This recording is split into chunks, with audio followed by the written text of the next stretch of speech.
to pH probes to parafilm, there is a lot of stuff in a biochemistry lab, and so here is what's what when it comes to wet work. A guide to some common biochemistry and molecular biology lab equipment, so you're more familiar with your surroundings and your lab can become like your second home. Let's start with pipettes, and there's a lot to pick from. If someone's talking about a pipette in biochemistry, they're typically talking about a micropipette. Micropipettes come in a variety of sizes, ranging from being used for about 1 to 2 microliters to being used for a milliliter. And so a microliter is going to be a millionth of a liter or a thousandth of a milliliter, and it's a common unit that you use in biochemistry because we're often dealing with really, really small volumes. These are micropipetters, and so you can see that you have different ones for these different size ranges, and they're each going to have different size tips. Now, you want to use the size that is the smallest that will still be able to accommodate the volume that you want. So, for example, with the one that can do 1,000, we call this a P1000. The one that can do 200, we call it a P200. 20 microliters, we call it a P20, 10, a P10, and 2, a P2. Now, it'll tell you the range that these can do. So, for example, a P200 can go from 20 to 200 microliters, and a P1000, this one can go from 100 to 1,000 microliters. Say you wanted to pipette 150 microliters. You could technically do it with either of these, but you're going to get the most accurate volume if you use the one that can do a smaller amount. It goes to a smaller amount. You're going to get better accuracy and precision. So you want to go with the P200 in that case. Now, if you forget which one's which, you can always look at the top end. They'll have the numbers listed probably.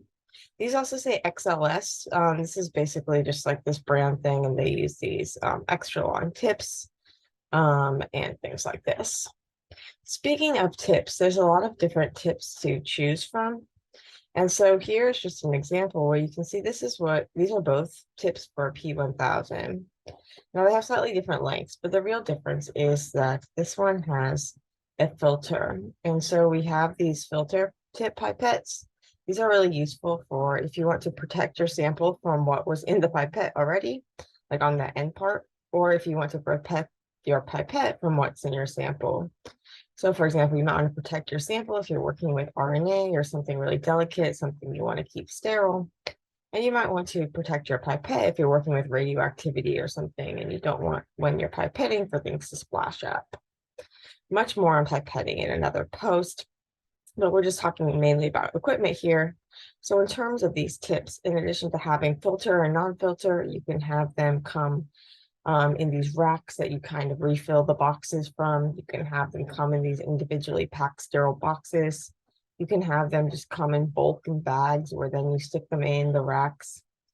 The ones that are non-sterile, you can typically, we often autoclave them to sterilize them. We'll talk more about autoclaves later. With the filter tips, though, you're not going to want to autoclave those, but those typically come sterilized already often. There are also these like long skinny tips, these gel loading tips. These are really great for getting into the wells of gels without like making the wells like mad. So that's the basics of these micropipettes. The second type of pipette you will commonly use, we'll talk more about some like variations of these micropipettes because those are just a single channel. But the other common type of pipette you'll often use is a serological pipette. And with these, you use this like pipette man or pipette aid typically. This is going to be an electronic kind of sucker, which is going to basically suck sample up through these long plastic tubes. There are different, basically this pipette man replaces those like bulbs, which replace like mouth pipetting, where people actually like literally sucked it up with their mouth, which is not a good idea. But these basically use electronically to do this. They have some that are kind of like a cylinder where you use a scroll wheel to pull things up and down. But these pipette men are really, really helpful. You can see that they typically have a filter plug in them so that you don't accidentally suck things up too far. And then there are different gradations on these different pipettes. And you can see that they come in a variety of sizes. So we have like a 5 milliliter, a 10 milliliter, a 25 milliliter, a 50 milliliter. And just like we were talking about with the pipette tips, we're going to want to choose the smaller size that can do the job. And in this case, it's because the lines are going to be closer together. We're going to be able to measure more accurately because you can only measure basically as accurately as the lines on your measuring tool. So you know what's can go from one line to another line, and then you kind of guess in between those two lines and the marking sizes. And so the smaller the marking sizes, the more precise your guess, or the closer to the real value your guess will be. So you can get a better accuracy and if you have, or I guess you get a better precision if you have the smaller divisions. And so you want to use the one with the smallest divisions where you can still measure out what you need to measure out. Okay. You can also, so with the micropipettes, these ones I showed you before were the single channel, which is the ones we most commonly use. But there are also multi-channels and repeater pipettes, which are when you need to basically do a lot of pipetting at once.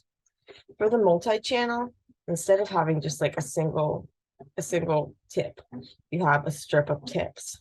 And so typically these are going to be like 8 long or 12 long, so compatible with your typical PCR strip or plates or things that we'll talk about. And basically these multi-channels are then going to allow you to pull up the same volume in a number of different tips and dispense it. Now what you can do is if you're pipetting the same thing into all those wells, they have these reagent reservoirs where they basically these little plastic boats that you can stick your liquid into, and then you can suck things up. The downside is you're going to have more liquid than you would actually need to pipette because it kind of gets spread out. But you don't have to have things in individual tubes.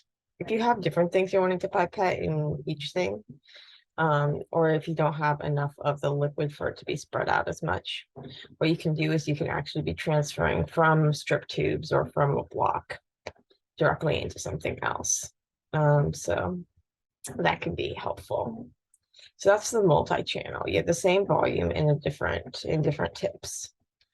And with the repeater pipette, basically this is going to do the same volume, but it's going to use a single pipette. It's just going to do it over and over and over again.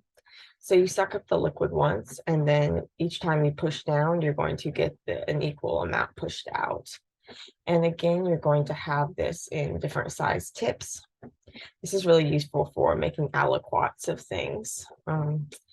And for like preparing gel samples when you have a lot, for preparing like stock solution aliquots that you're going to freeze down, various things like this where you want to do the same proportion of the same thing over and over and over again.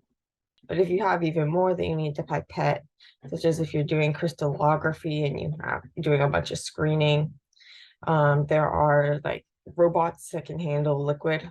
This is an example called a mosquito. It does these like teeny tiny volumes for crystallography screens.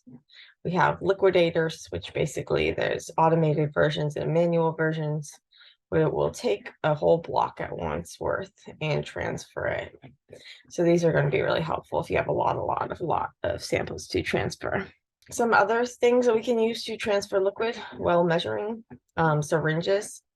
So basically we have typically the syringes we use are Lurlock. So they have this kind of generic screw type base that you can then twist into a needle. And we have metal needles, which are like, you reuse them.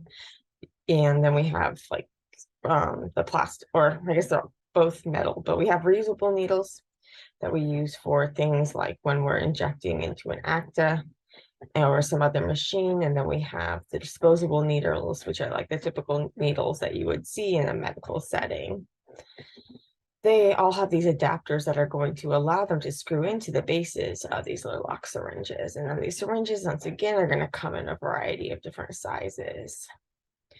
In terms of, so these ones, they have the removable needles. Some of them have built-in needles, like these Hamilton syringes that we use often when we're like injecting a protein sample into an acta, which I'll talk about later.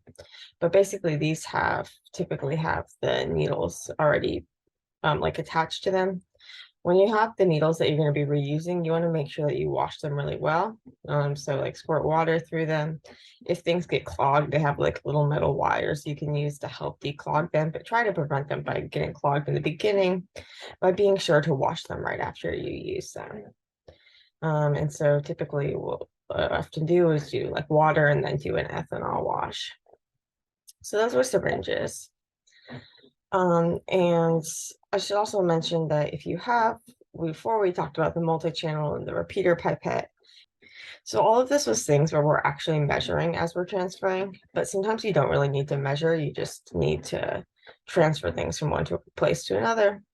And for this, we have a transfer pipette and a pass-through pipette. So a transfer pipette, basically these are just these little plastic things. They have a bulb at one end. They have little measuring marks, not very accurate, not very precise or that sort of thing. You just kind of suck up a little bit of liquid and stick it from one place to another place. And then they have kind of glass versions, which are pass-through pipettes, where you actually put like a bulb on the end. These are going to be really helpful when you're just doing things like trying to balance out a couple of tubes, maybe for the centrifuge, or you're trying to do some pH balancing. And so you're adding little drops of acid or base, trying not to overshoot. Okay, so that was just when we were measuring and we were transferring. What if we are just storing things? So some of the other most common equipment you see in a biochemistry lab when it comes to these like consumables is going to be your kind of like technical Tupperware. So like tubes and dishes and things. The most common tube we probably use is this Eppendorf tube. These are aka microcentrifuge tube. Eppendorf is the brand name, but it's kind of like Kleenex, and that name's kind of become generic for it. So typically these are about like 1.8 milliliters. And you use them in a microcentrifuge, which we'll talk about, or just to store small volumes of liquid. There are also these like cryovials or cryo tubes. These are like Eppendorf size, but they are cryogenically safe. So basically you can stick them in your -80-degree freezer, which we'll talk about later, or in a liquid nitrogen or like LN2 storage. And so we commonly use these for storing like cell stocks for like tissue culture stuff. If you have a bigger volume, we have these like conical tubes, which we typically refer to as Falcon tubes. Again, another brand name. The most common sizes you'll see are like a 15 mil and a 50 mil. Now, these have a conical bottom, which makes them, and so the Eppendorf tubes, these make them really nice for when you're doing like centrifuging, that everything's going to kind of get pulled down to this bottom and just make a pellet here and things like this instead of on the side of the tube. Bad downside is that they're not going to stand up, and so then we have a bunch of tube racks. Just a little helpful tip is that, so for these PCR tubes, these are kind of like Eppendorf tubes, but they're smaller. Typically, these are about like 0.2 milliliters, I think, so like 200 microliters. And they're going to be, we can use them in a PCR machine, or we can use them if we just have small volumes. And I'll get more into PCR later.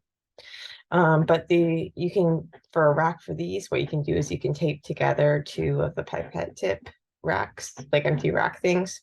And that makes a good makeshift holder. And then they sell like plastic holders for these. These racks that I discovered recently are these like cool racks where they're metal and you actually stick them like in the freezer, or you just stick them on ice and they get really cold really quickly and they keep things cold and they help you keep your samples upright and stuff. Unfortunately, they're pretty expensive, but if your lab has the money for them, these are really, really helpful, especially if you have sensitive samples that you don't want moving around a lot. If you need your sample to float, such as in a water bath, which we'll talk about, they have these like flotation devices. You can often get these as swag from various expos, and it's when product rep salesmen come and things like that. These plastic ones too are really useful for if you're putting things in like a water bath or sonicator, or even an ice to hold tubes upright. Another tube which looks kind of similar to a falcon, but it has like this rounded bottom, and instead of having one of these screw-on caps, it has one of these like kind of snap-on caps that's looser. This is a culture tube that you can use for like growing bacteria cultures. And these typically come in like 14 mil sizes. Speaking of growing bacteria, we have these Petri dishes, which we can use to grow bacteria, and these like agar plates, which are kind of like bacterial pancakes. So basically you have this gel filled with bacteria food.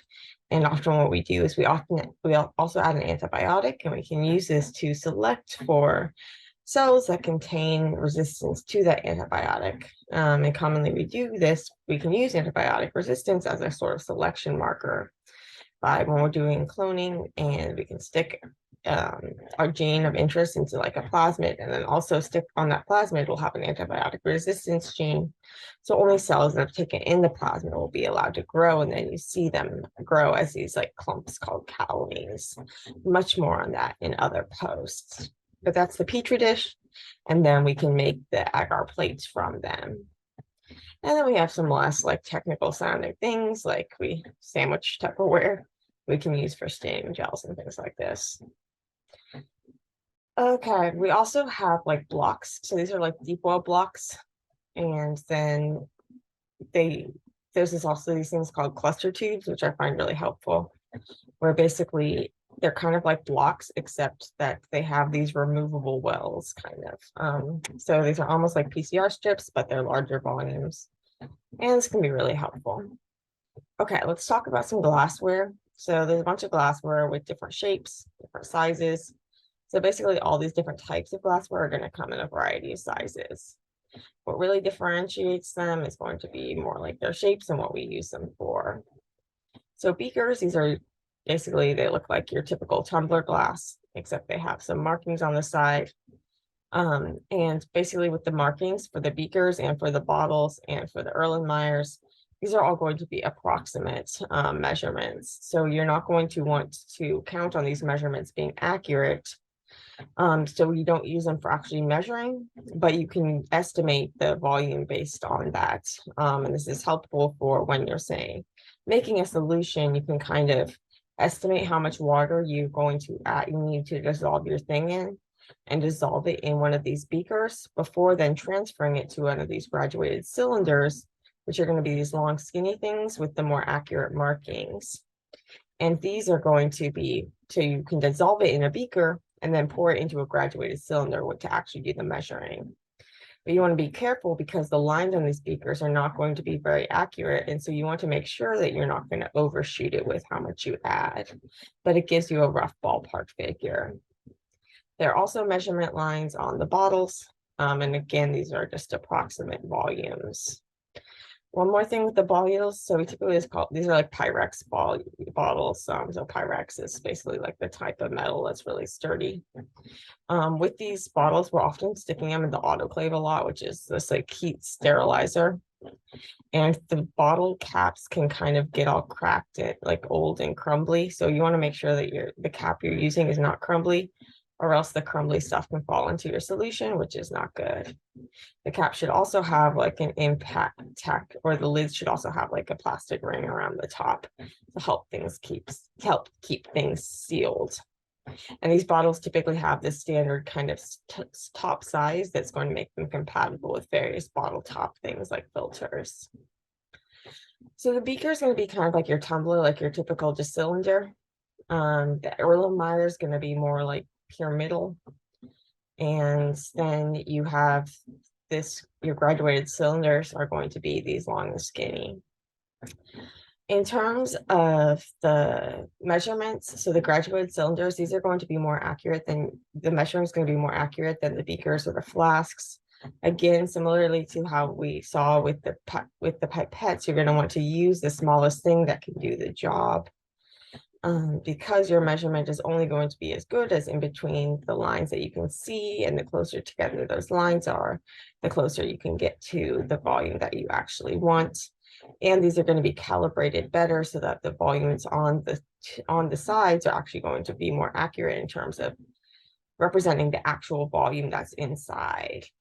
And so, yeah, when you're measuring one of these, you're going to want to make sure you're measuring from the meniscus. So basically the bottom of the meniscus. So where you have that little smile, basically the water is going to be pulling up on the sides at the surface.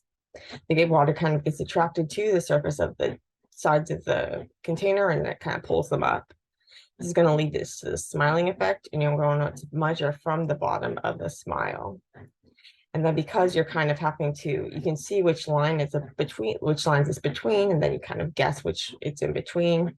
So the closer together those lines are, the more precise you can be. And then the more accurate these lines are in terms of what, like saying that this line really does represent whatever volume it says it represents, like the accuracy. Those are going to be more accurate for these graduate cylinders than for like the beakers and the flasks. So in addition to having more lines, so you get better precision, they're going to be more accurate. But if you want really good accuracy, what you're going to want to go to is often the volumetric flask. Now, I don't use these much, but you use them a lot in like chemistry and things. They are useful for if you need to have a really, really exact volume, but they're not useful if you need to have different volumes. Volumetric flasks are good if you have a single volume that you want to measure out a lot, and you need that to be really, really accurate. But you can only measure a single volume with a single flask, meaning that you have like a 1000 milliliter volumetric flask, and you'll have a 500 ml, and you'll have a 250, et cetera, et cetera. But each of these can only be used for that single volume.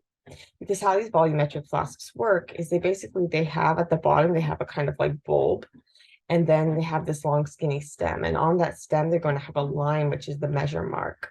And that measure mark is going to be calibrated. So it's really, really, really precise and accurate. And it's going to basically, you can know that if you measure so that the bottom of the meniscus is on top of that line, that's going to tell you it's exactly that volume. But it only has a single line. It's only basically calibrated for that one volume. So if you want to use another volume, you have to use another flask, and you need to have a flask that actually has that volume. So you typically are restricted to using fairly standard volume sizes when you're doing these. Okay, so that was our glassware and our pipettes and things. What else? Well, you incubate. So incubate basically is a fancy word for when we stick something at like under constant conditions. So often we're talking about incubating at a constant temperature. We can also be incubating with constant CO2 and humidity, such as when we're dealing with incubating mammalian cells, where they need to have controlled CO2 and humidity. Some incubators are going to be shaker incubators, which we often use for cell culture for like bacteria or for other cells that we're growing in suspension. And then we have different sizes. So you have ones that can just do little tubes. You have ones that can hold a variety of different rack sizes, up to big shakers for big flasks when we're doing like protein expression and things like this. When we're growing suspension cells, we typically do it in one of the shaker incubators, so you can keep the cells from settling. When we're growing adherent cells, so basically where they're stuck to the surface of the plate, they're going to basically be in these, often they'll be in these sorts of Petri dishes, but these are typically cell culture treated. So they have a coating on the bottom that's going to make it so that the cells stick better. So you often don't use the same Petri dishes that you use for an agarose plate, but they look really similar. Also, when you're using adherent cells, you might see like flasks and plates. So these are dishes. These are like 10 centimeter dishes, which is your typical size. You also see like 15 centimeter dishes. This is referring to like the diameter. So the 15 centimeters are going to be bigger. You also see flasks, which are they're for adherent cells, but they look more like flasks, but they're flat and you lie them on their side. These are typically named in terms of their surface area. So you'd have like a T75 would be a 75 square centimeter, a T225 would be 225, et cetera, et cetera. Much more on cell culture and other posts, but basically those would be your flasks. Then you have your dishes, and then you have your plates where they're divided into numbers of different wells. So that's all for cell culture. What else you might see in a cell culture lab? This is a hemocetometer, which is used for counting the density of the cells. when you're trying to figure out if they're too crowded and you need to split them or break them up and give them more food. And so you can do this manually. Or nowadays there's like electronic cell counters, such as this Countess, where you put your sample in a little plastic slide and then you stick it into a machine and it does the measurement for you. So that can be really helpful. But warning, I've seen a lot of inconsistency between the measurements, so you might want to take multiple measurements and kind of like average them. In terms of heating things, there's a lot of different ways we can heat things in the lab. So these incubators typically have a heating apparatus. So these are one way you could heat things. Other ways, if you want things like really hot, like these things aren't going to get super duper hot. They're typically made so that they'll be working at like 37 or so, which is like bodily temperatures and things like this. But if you want things really hot, you can microwave. We actually do microwave. Not very precise, of course, but this is really good for if you're trying to make agarose gels and you need to get the agarose to dissolve. When you're trying to destain gels, things like this, the microwave comes in handy. In order to get a flame, such as if we're just trying to keep a sterile environment, we can use a Bunsen burner. And so basically you have this little flint striker. This is hooked up to a gas line. You turn that on and you strike and you get this flame. For heating like tubes and things like this, we have water baths and bead baths. A bead bath is basically kind of like a water bath, except instead of using water, it uses these kind of metal beads. This is going to be easier to sterilize and things like this. So you often see these in cell culture rooms. Whereas the water bath is going to be kind of like, this is a fairly standard thing that you'll find in most labs. Don't confuse the water bath with the bath sonicator. So the water bath is just going to keep things warm, but the sonicator, what it actually does is you use it for ultrasonication, where basically you send out these ultrasonic waves through the liquid, and then they're going to kind of cause these bubbles to burst, which is going to help do things like break up clumps and break open cells and things like this. So really helpful when they have these bath sonicators where you stick things in this water and then the signals coming like through the water. They also have probe sonicators where you basically have a metal probe and the signal's going to be, those ultrasonic waves are going to be sent from the probe and you stick the probe into your sample. But that was getting off track from our heating apparatuses. And you can set different temperatures. And these are good if you have something that's not like a set tube size, because these can hold weird size bottles and things like this, such as your tissue culture media. If you have more standard tube sizes, we have like sand blocks and heat blocks, where basically they have these metal blocks and they often have sand in the bottom, and you stick your tubes in there. These, at least the older ones, it can be hard to set like an exact temperature. You often have like a thermometer sticking out that you're trying to then like twiddle the knob to get it to the temperature that you want. They also make like electronic versions, which are a lot easier to use and I trust more. Often what you see is these also have built-in shakers. This is like a thermal shaker. Don't confuse this with a thermal cycler. So a thermal cycler is a PCR machine, and so PCR is this technique that we can use to make lots of copies of DNA in little test tubes, those teeny tiny test tubes that I was showing you before, those PCR tubes. But yeah, so this thermal shaker is going to be basically like your heating block, but it can also shake, and you can set the temperature more precisely. And you can also, sometimes you can set, they have ones where you can set different programs. Some of them, they actually cool down and things like this as well. Sometimes the thermal shakers have a cooling, but they don't always. The thermal cyclers, they pretty much always have both heating and cooling, because in PCR, you need to get really hot and then cool really quickly over and over and over again. So the thermal cycler is going to get hot and cold a lot faster than the thermal shaker, but it's not going to shake, and it's going to be restricted to using PCR strip tubes. Whereas with the thermal shaker, sometimes they have like one set tube size, such as often like an Eppendorf tube size. Other time, and sometimes they also have like a mini Eppendorf, so like a 0.5 mil. Other times these ones, like this has a removable block where you can interchange it. So you can stick like a deep well dish or something like that on. So it all depends on the version that your lab has. But the thermal shaker, this is going to shake.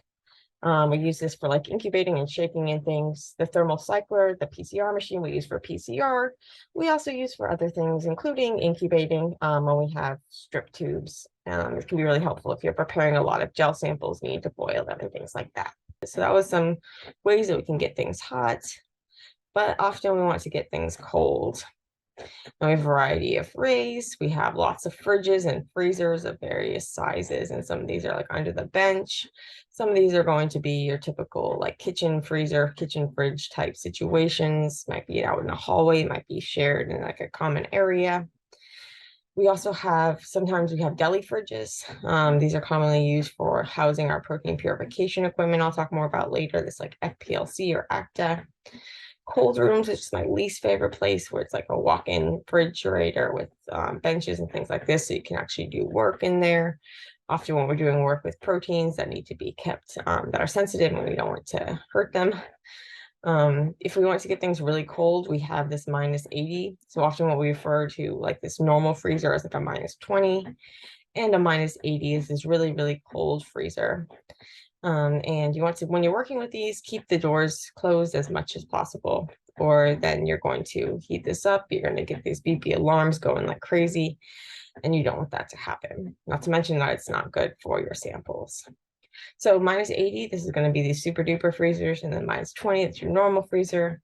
Talking about like 4 degrees Celsius, that's going to be your typical fridge.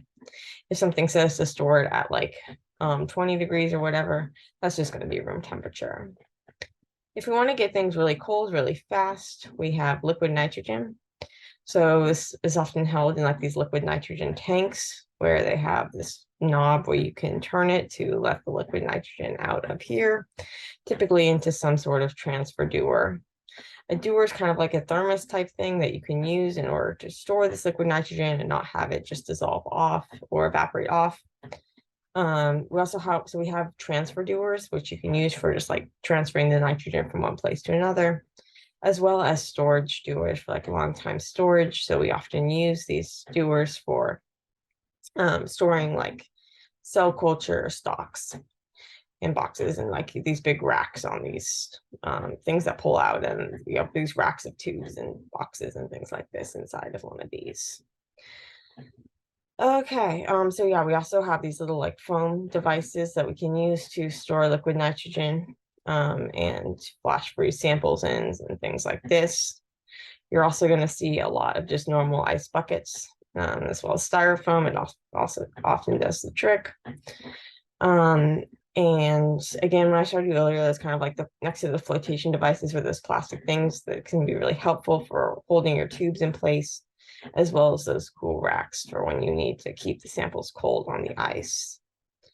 Speaking of ice, there's a couple of different types of ice. So your typical ice is going to be wet ice, and then you also have dry ice, which is solid CO2, and this is going to be colder than the wet ice and drier. We often use this if we need to get things really, really cold, if we need to get things cold really fast, not quite as fast as liquid nitrogen, or when we're doing like shipping across the country or something like this, the dry ice can last and keep it cold for a long time. Let's talk about shaking.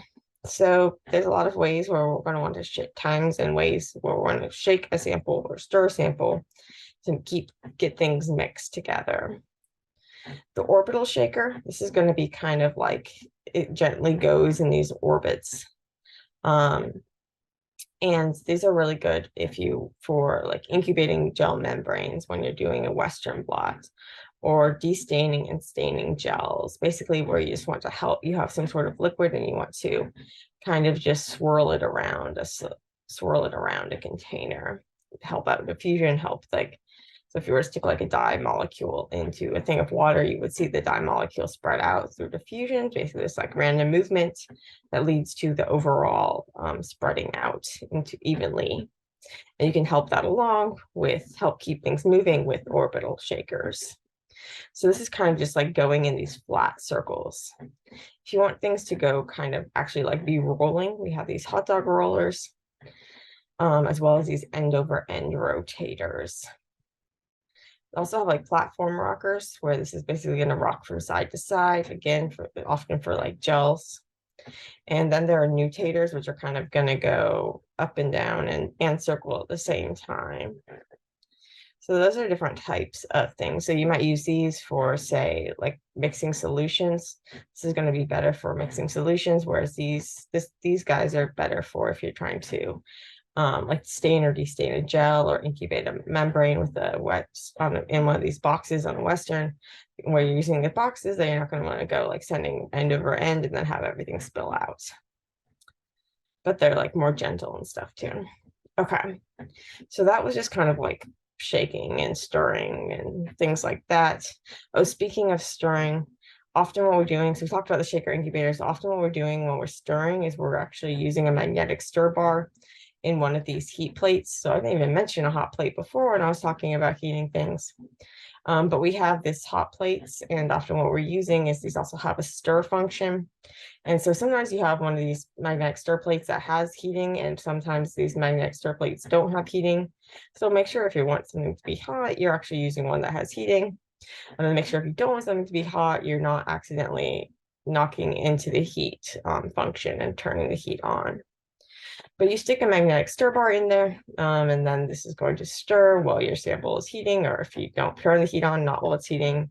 But this is going to be really good for when you're trying to dissolve solids. And then, so remember, when you're dissolving solids, you typically do it first in like a beaker, and then you pour it into a graduated cylinder. Make sure you don't pour in the measure drop bar. So I often use it, like hold a magnet on the outside to make sure the magnet, that magnetic stir bar doesn't fall in. And then you can adjust the volume in that graduated cylinder, but don't trust the volumes on that beaker. That was getting a little off track. We were still talking about stirring and shaking and stuff. Speaking of like shaking, this vortex, this is going to basically shake things really fast. And that can be helpful for various things where you want to kind of break up clumps or just shake things really fast for some reason. If we're talking about like actually like spinning down the samples, so we want to centrifuge something, we're going to spin them really, really fast. Then we're going to want to use a centrifuge. And there's a bunch of different types of centrifuges, depending on the speed you want to centrifuge things at, and the size of the things that you want to centrifuge, whether you need to keep things refrigerated or not, whether you need spinning bucket or hanging bucket, which I'll talk about in a second.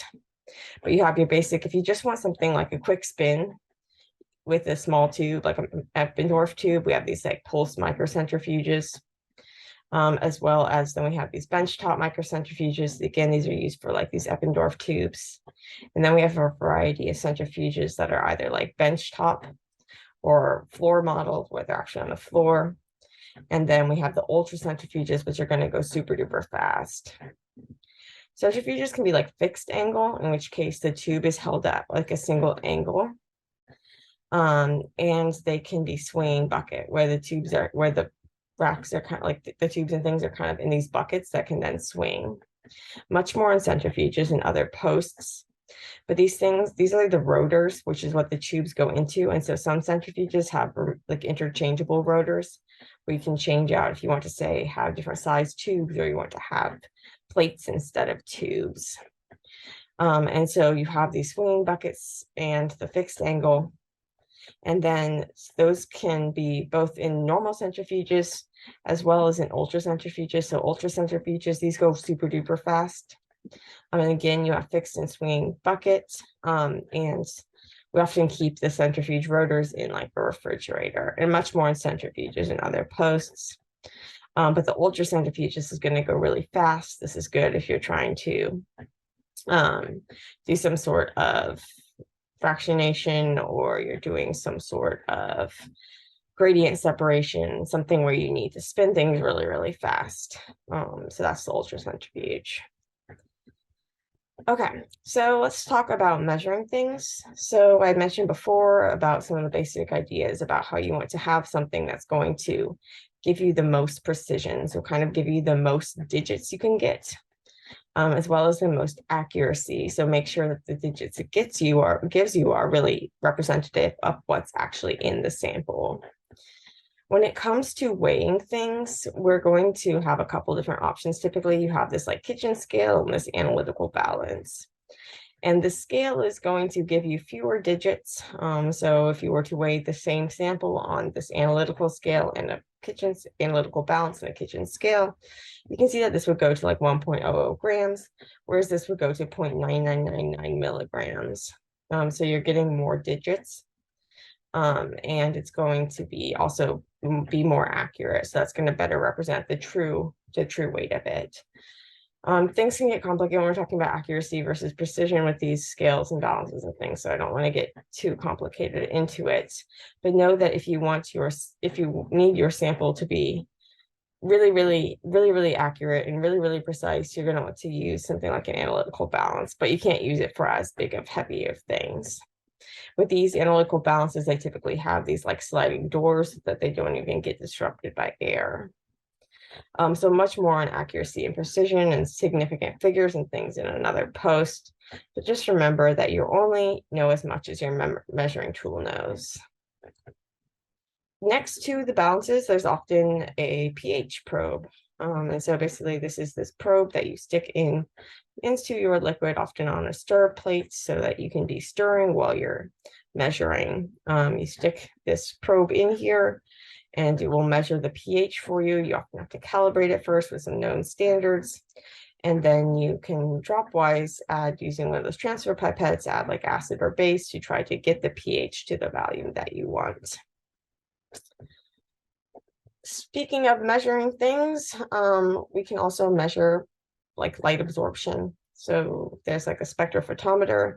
These are more of like your classic tools for measuring light absorption. You have these little cuvettes, these little plastic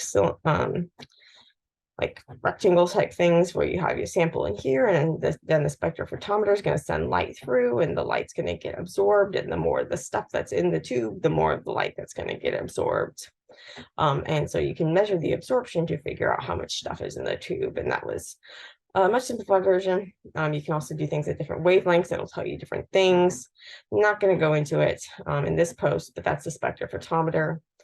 And so typically see you here you're dealing with these larger volumes. They have ones where they have smaller volumes in here, or you can dilute your sample so you don't have to have a whole like mill or whatever sample. But if you have a really precious sample, you don't have that much, or if you're feeling lazy, we have this nano drop where basically you just stick a little drop of your sample, like a microliter to 2 microliters, onto this little metal dot on here. And what it does is this part comes down and it creates this tiny mini column. And then that mini column of liquid is like what's happening in this cuvette, and the light's going to be shown through that mini column of liquid. And so this is an older nanodrop, a newer nanodrop. You can use these for measuring the concentration of DNA or protein typically. Okay, so moving on from measuring to actually more like doing stuff. Sometimes it's a good thing to suck. So we have these vacuum lines. You'll see a lot of vacuum lines in the laboratory. You also might see next to them like a gas line. Be sure you don't confuse these. If you turn on the vacuum and you're wondering, or you think you turn on the vacuum and you're wondering why things aren't vacuuming, you start to smell a gas smell, you probably did the wrong switch. And so the vacuum switch is going to be the one hooked up to the vacuum line. That then you can hook it up to various things. You can hook it up to like a vacuum filter if you want to filter a solution. You can hook it up. This is a vacuum manifold apparatus type thing that you can use for, sometimes we do a lot of like spin column purifications. Sometimes these columns you can do some of the steps actually on a vacuum instead of spinning to centrifuge them. So this is one of these like vacuum manifolds, which can come in really handy, especially if you have a lot of samples you're dealing with at once, so you don't want to have to keep taking the tubes in and out of the centrifuge. But the vacuum line, and so the vacuum line, you can hook it up if you want to like filter solutions. These are both like single-use disposable, or at least technically single-use. You can actually reuse these especially if you're using the same sample.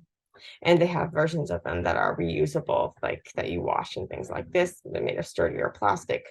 and interchangeable membranes. But basically these have a filter, and then you use a vacuum to kind of pull through. They have this membrane, and you use the vacuum to suck the liquid through the membrane, purifying it in the process. And so this is used for like sterilization and things like this often. So those would be vacuum filters. Another way we could filter things is like a syringe filter. So going back to the syringes we talked about earlier.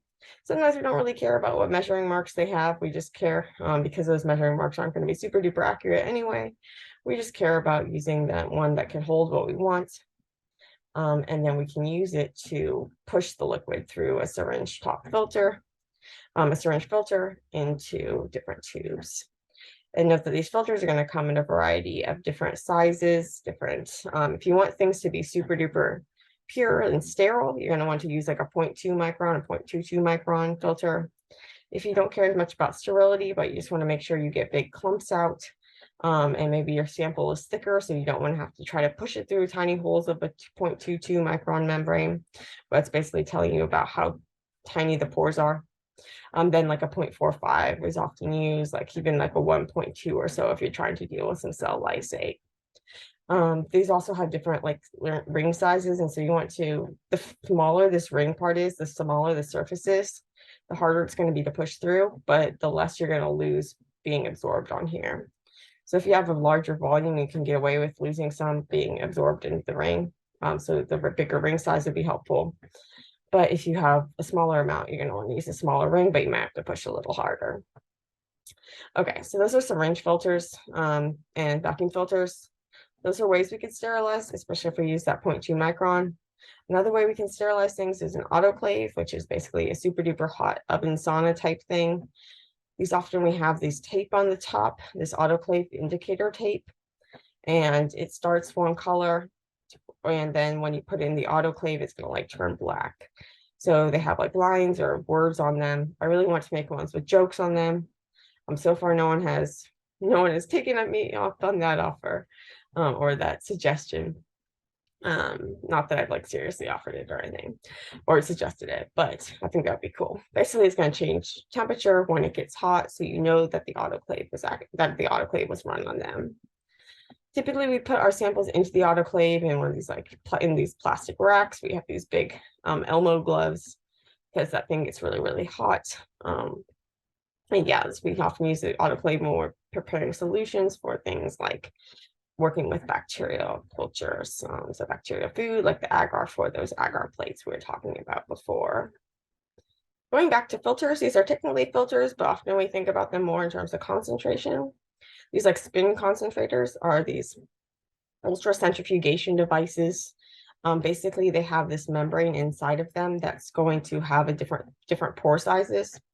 You choose a pore size based on the thing that you're trying to concentrate. And so often using this to concentrate proteins. So you want to choose a size that is smaller than the protein that you want to keep. And then your protein is not going to be able to go through the membrane, whereas the smaller stuff is going to go through the membrane. Your protein is going to be retained up here. Because you're pulling out all the smaller stuff, you're going to have, and the liquid and things, you're going to have your protein become more concentrated. Much more on these in another post. Key thing is that you're going to want to choose a size that's going to be like at least half as like this. The size is going to be more than half smaller than the thing you want to keep. So if you had a like 100 kilodalton protein, you would want to use say a 30 kilodalton cutoff rather than say 100 kilodalton cutoff, because you want to make sure that these are just approximate sizes and you want to make sure that your protein is not actually going to go through. But the smaller the pore size, the longer it's going to take. And then you stick these in the centrifuge, and it's going to that's going to help pull things through. Again, much more on these in another post, but if you see something that looks like this is probably going to be a centrifugal filter. Although they also have versions of these that are just kind of like filters. They just have a filter membrane that's going to have bigger pore sizes and not be for concentrating, but just for filtering, just like we saw with the syringe filters and things like that. So be careful that you don't get those mixed up. Now for a few things that are more familiar to you, probably things you find around the house and that sort of thing, maybe just some different versions. We actually have a lot of different versions of water in the lab. depending on how pure we need that water to be. So we typically don't use normal tap water for much of anything other than just like washing dishes. And even for that, we only use it basically for the initial steps of the washing. If you look at a sink in a biochemistry lab, you often see that there's a couple of different spouts. The one on the right is typically like your normal tap water, and the one on the left is going to be like deionized or DI water. So it has the salts and stuff taken out. Often what we'll do is we'll wash initially, which is like the normal water, and then rinse it with the DI water. We don't want any sorts of salts or any other things kind of drying on the surface of the flasks or that sort of thing, and then messing up the carefully calculated things we want. So when we're making a solution, we definitely not want to use the tap water unless it says to use tap water or something. Instead, we're going to want to use DI water, or even more commonly these days, we use this like milli-Q water, which is the super purified water. Often labs have this like water purification system. It goes through a variety of filters and things to take out everything from the water except the water, and sterilizes it as well. Although when then you have it in the skewers, this can get kind of like, you can get stuff growing like in the tube, like in the spout and stuff here. So make sure you keep this really clean. And if you need water that's sterile, like go straight from the source of the milli-Q and maybe even autoclave it. But anyway, you want to take all the other stuff out of the water, because when you're making a solution, you then want to have it so that that solution is going to be exactly what you tell it to be. And so you're going to add all the salts that you want, and you don't have to worry about whatever salts and things are already in the water. So we often use this milli-Q water for things like making buffers as well as other things. And so actually when we're doing washing dishes, what we often do is I do like 3 washes with tap water, 3 washes with DI, and then 3 washes or like rinses with this milli-Q water to get things really, really clean and nice. So that's not yeah, and then sometimes if you want things sterile, then you also then stick it in the autoclave. So we can get things really, really clean. And make sure you clean as you go so that things don't get caked on and gross, and don't just leave your stuff in the sink where then you're built up and smells and your lab mates get mad. If you need if you need a small amount of water that's really, really pure and sterile and things, they sell this like molecular biology grade water, basically.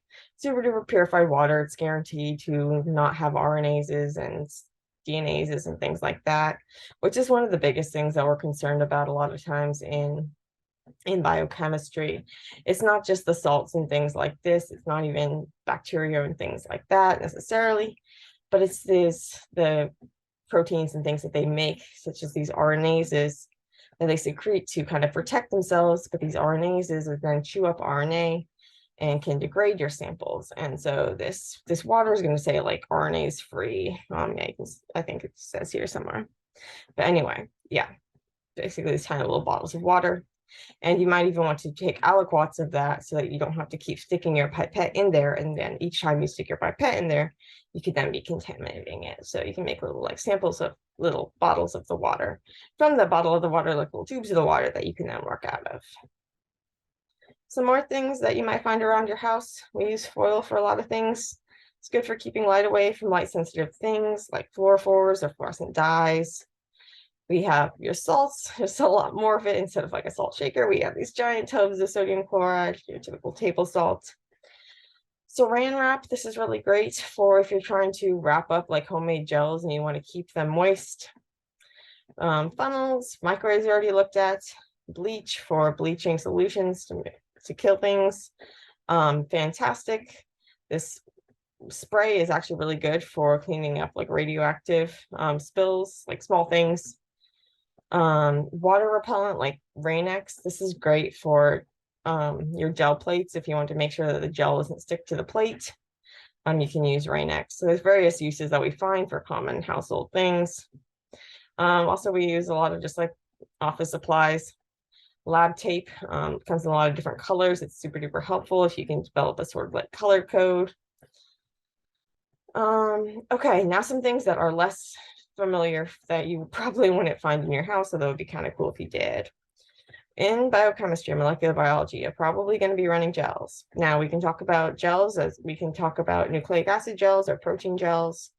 In both of these cases, we have this gel mesh, and we're basically sending the molecules using electricity to send the molecules traveling through this mesh The molecules, the bigger they are, the more tangled up they are, and therefore they're going to travel slower. And when you turn off the electricity to stop their motion, the bigger things are going to be higher up in the gel. So for nucleic acids, we're dealing with, if you're dealing with like a DNA gel, you're typically dealing with one of these horizontal slab gels. If you're dealing with a protein gel, you're typically dealing with one of these like SDS page gels. This is going to be in this horizontal apparatus. We also have horizontal or vertical apparatus. We can also have vertical apparatuses we can use for like page electrophoresis. So page is polyacrylamide gel electrophoresis. And we can use these gels also for separating like small DNA or RNA pieces because it's going to have a finer mesh, which you can get better separation. Much more on these in other posts, but in any of these cases, you're going to need some sort of power supply. And so you have like a power supply, and then you have your gel tank and your electrode system, which you then stick your gel into.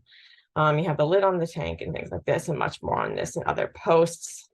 But another thing you might see hanging out around there is going to be these like kind of like gel knives and gel cassette crackers and things like this, which you can use to actually break open the gel cassettes. So sometimes if you buy them pre-made, they're going to be plastic. If you make them yourself, they're going to be glass. But if you want to take the gel out from between the plates, these are going to allow you to do that. And then I really like these metal ones because they're good at then if you want to like cut the wells off or something like that. These plastic ones, the top bottom can get kind of chewed off, and then when you try to go and actually cut your gel, it's going to tear. So these metal ones are really helpful. But anyway, that's just a technical note. This might look like something you find in your house, but it's way, way cooler. So parafoam, it's basically like this super thick cling wrap, saran wrap type stuff. And it's super duper sturdy. You can stretch it for oodles and oodles of length. You can use it for a ton of different things, such as like wrapping Petri dishes, sticking it over the top of graduated cylinders when you're trying to make solutions. One of my favorite things is to use it to actually help you load gels.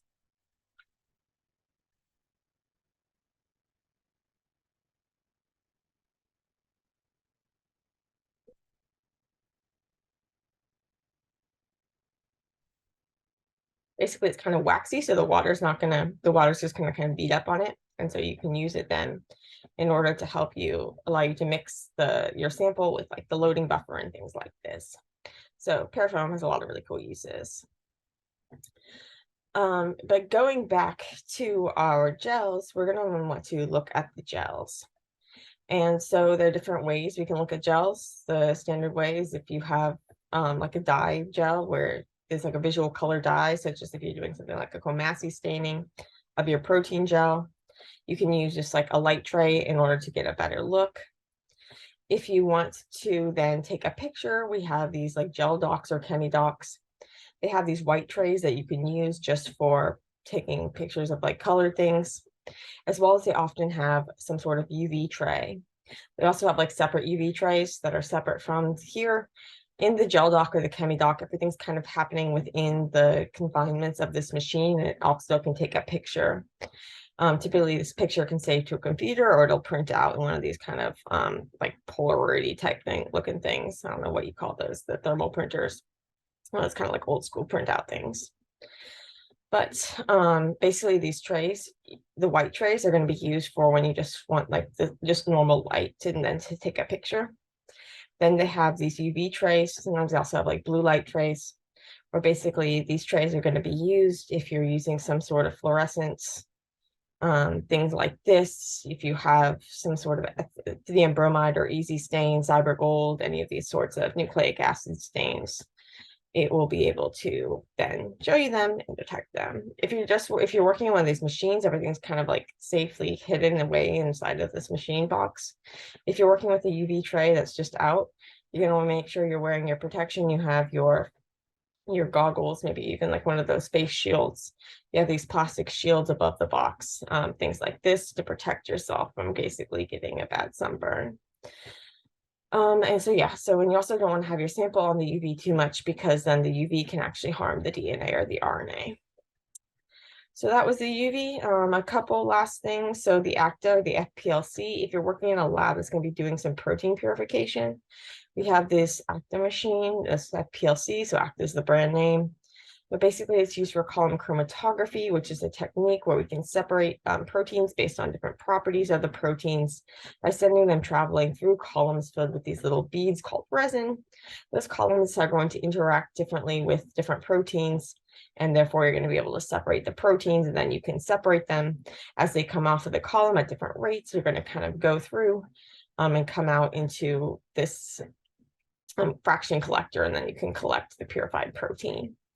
You can also do it old school with like gravity flow chromatography columns. So these are the chromatography columns for like an ACTA, and they're typically pre-packed, and you don't take them apart or anything. But then you have these gravity flow columns where you can basically, they're just these empty columns with this stopper at the bottom, and then you can basically put in whatever type of beads and things you want.